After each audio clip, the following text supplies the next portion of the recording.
Nice feed by Rollins to Weatherspoon. Lester Quinones all alone, and he gets the dunk for Golden State to put them up now And 5. cut. No, that's not the director ending the take. That's the last thing Quinndary, Weatherspoon, Lester Quinones, and the rest of the training camp roster guys heard before they were directed out of the Warriors facility and off the final roster. A few days ago, the Warriors broke news that both players previously signed to two-way contracts were being waived. Spencer and Jerome Robinson were waived just after the Warriors' last game versus the Denver Nuggets. So why are the Warriors waiving these guys? While this may sound bad, the competition is so high right now.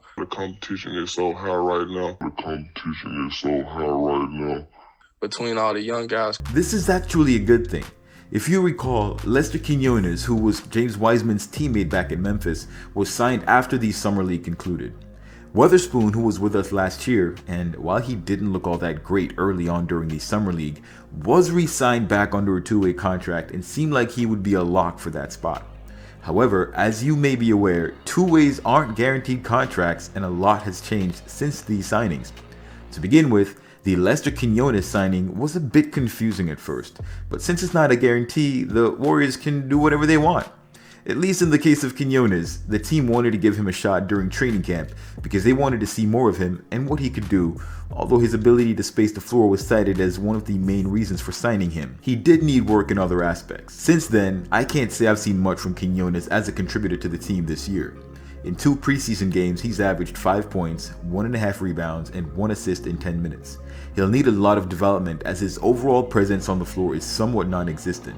Weatherspoon had a bigger impact, showing up in 4 games, averaging 4.5 points, 1.5 rebounds, and 1 assist in 11 minutes.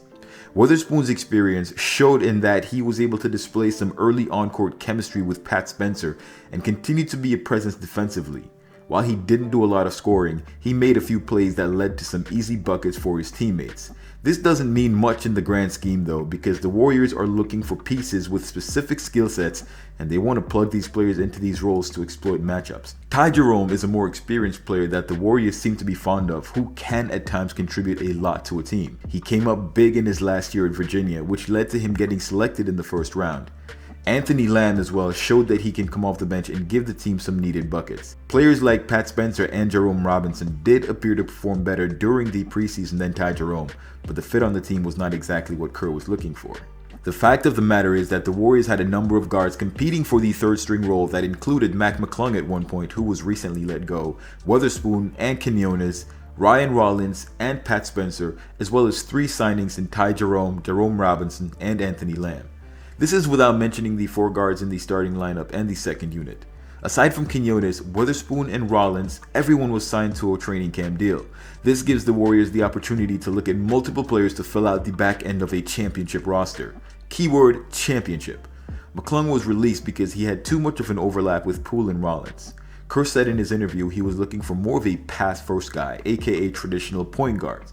This is a role that could be filled by players such as Ricky Rubio, Chris Paul. Oh my gosh, my favorite point guard, Chris Paul, man. Chris Paul, man. What's up, man? Who? You ain't Chris Paul? Nah, who are you? Oh, you ain't Chris? Oh, you wrong person?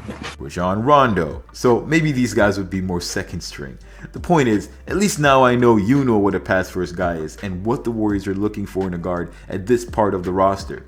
With the regular season about to start, this roster is being fine-tuned. While I thought Lester was a good shooter, I wasn't too excited about the signing, and I think the front office might be a bit underwhelmed by the way he's performed.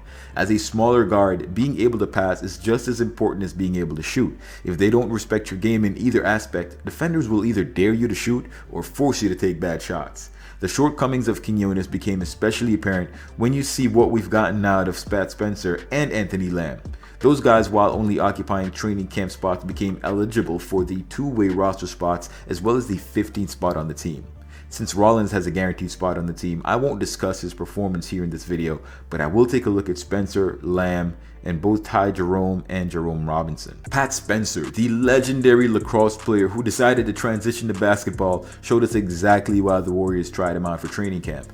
In 3 games, Spencer averaged 14 minutes on the floor while putting up 6 points, 3 rebounds, and 2 assists. He's an athletic guard that can get to the rim and finish above or below.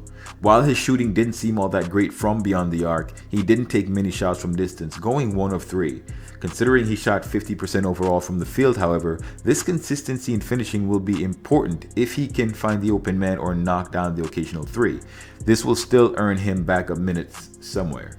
Take this with a grain of salt, however, as this was the same issue Moody faced in cracking the rotation last year. While he was great at getting to the rim, what Kerr needed at times was someone to knock down shots or facilitate.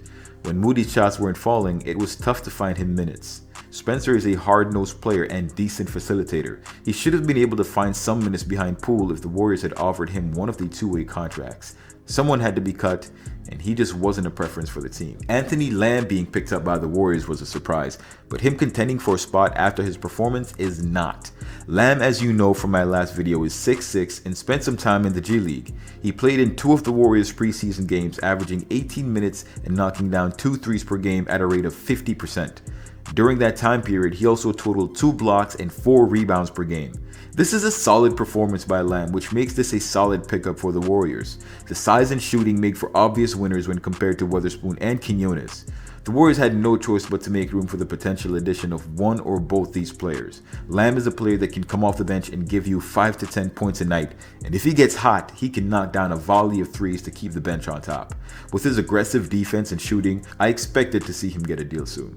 Regarding Tai Jerome, I'm not exactly sold on his performance thus far. He's averaged 4 points in 9 minutes on the floor, which, considering how quickly the Warriors signed him, I'm somewhat disappointed in that performance.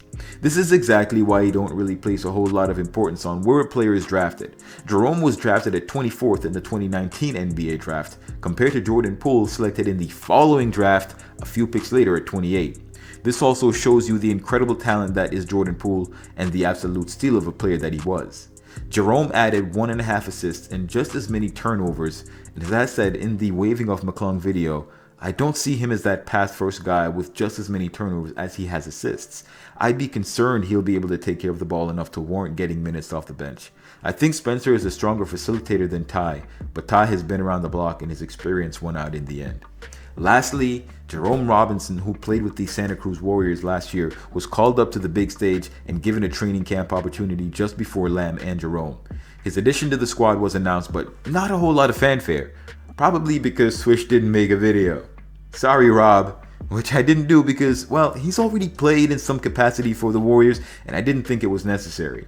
Either way, Robinson up to this point played in 2 preseason games for the Warriors where he averaged 6 points in 12.5 minutes. He also had 2.5 rebounds and shot 67% from 3, which is also coincidentally how much he shot from the free throw line. While in Santa Cruz, Robinson put up 20 points, 4 rebounds, and 4 assists, which is fairly decent, while shooting 82% from the free throw line and 33% from 3. Robinson, like Spencer, is also 6'5", and although his defensive rating from the last significant time he had with the team is 112.9, this was with the Wizards, so it's not like his teammates were doing much better considering the overall team defensive rating was 113. Still wasn't good enough to make the two-way over Tai Jerome or Anthony Lamb. With the final roster set for the season and the Warriors entering with 1 spot open, I do think it's fair to mention that some fans maybe think Iguodala should have signed a non-player type of deal with the Warriors, considering his value for the team is more what he does for the young players than what he himself does on the court. His occupation of the 14th roster spot means the Warriors are down 2 fully active playing spots to start the season.